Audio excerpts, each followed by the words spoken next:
क्या है पूरा ये, क्या किस तरीके से शासन के निर्देश पर बेसिक शिक्षा अनुभाग 5 के द्वारा 9 फरवरी 2021 और 1 जुलाई 2023 को विद्यालयों में मेरा विद्यालय स्वच्छ विद्यालय की अवधारणा को लागू किया गया था। इसका मुख्य उद्देश्य है कि विद्यालय परिवेश की समग्र स्वच्छता रहे, उसके प्रति बच्चों में स्वामित्व विकसित हो, नैतिक उत्तरदायित्व की भावना विकसित हो और बच्चों में व्यवहार परिवर्तन हो, स्वास्थ्य के प्रति और स्वच्छता के प्रति वो गंभीर हों। इसके साथ साथ माता पिता, शिक्षकों और बच्चों में सम्मान की भावना का विकास और समानता की भावना का विकास करना भी इसका दायित्व है।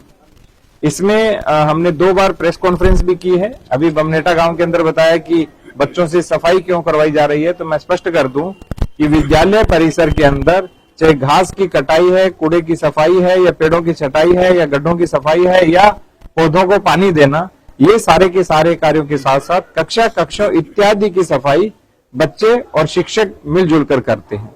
इसके अंदर एक जो स्थान है उस पर पूरी तरह प्रतिबंधित है कि किसी भी प्रकार से शौचालयों और मूत्रालयों की सफाई बच्चों से नहीं कराई जाएगी और जो खतरनाक कार्य होते हैं वो नहीं करवाए जाएंगे।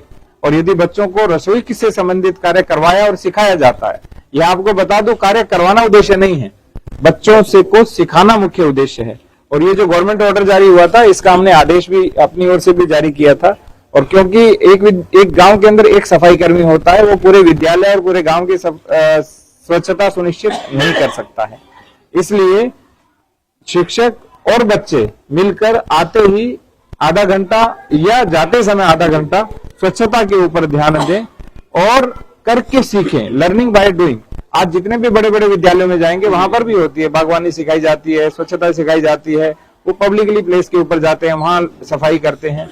तो जो पब्लिक प्लेस है वहां पर सफाई करके बच्चों में उत्तरदायित्व की भावना जागृत करना और स्वास्थ्य और स्वच्छता के प्रति जागरूक करना, ये हमारे मेरा विद्यालय स्वच्छ विद्यालय का उद्देश्य है। ऐसे मामले आप सामने आते रहे हैं, अगर बच्चे विद्यालयों में काम करते हैं तो अभिभावक शिकायत करते हैं कि अगर कार्रवाई हुई है, ये हमें अभिभावकों को समझाना चाहिए। 2021 और 2023 का शासनादेश है। मैं आपको फिर बताऊं, स्वच्छता ईश्वरीयता के पास है, ठीक है। Cleanliness is near to godliness. आप सोचिए अपने घर में कौन कौन सफाई करता है?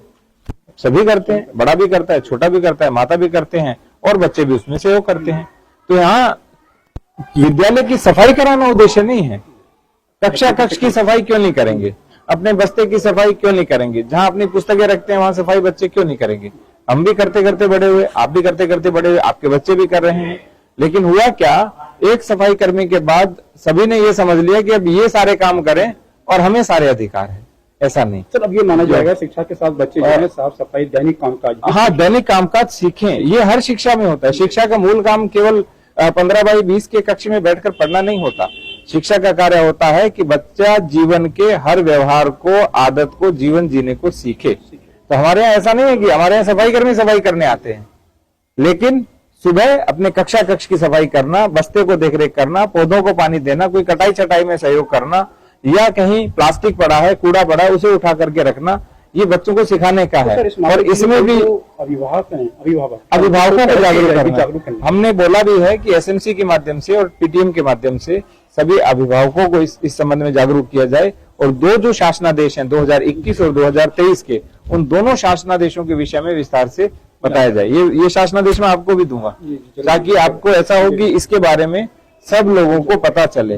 मीडिया में भी जाना चाहिए, सब जगह जाना चाहिए। लोगों ने कि बच्चे पढ़ने जाते हैं, काम नहीं करेंगे, काम करना गलत है। क्योंकि पूर्व में भी इसको लेकर के बहुत सारे लोग अध्यापकों का भी शोषण करते हैं कि आपने काम करवाया, हम आपकी शिकायत करेंगे, हम आप पर कार्रवाई करवाएंगे। ऐसा नहीं होना चाहिए। यदि आपको जागरूकता नहीं है, शिक्षक सम्माननीय होता है, आदरणीय होता है, आप उस शिक्षक के पास, या शिक्षिका दीदी है हमारे साथ, इनके पास आइए, इनसे पूछिए। हाँ, नियम विपरीत हो रहा है तो हम सुधार करेंगे, लेकिन नियमानुसार हो रहा है तो आपको अपने में सुधार करना चाहिए। यही होना चाहिए।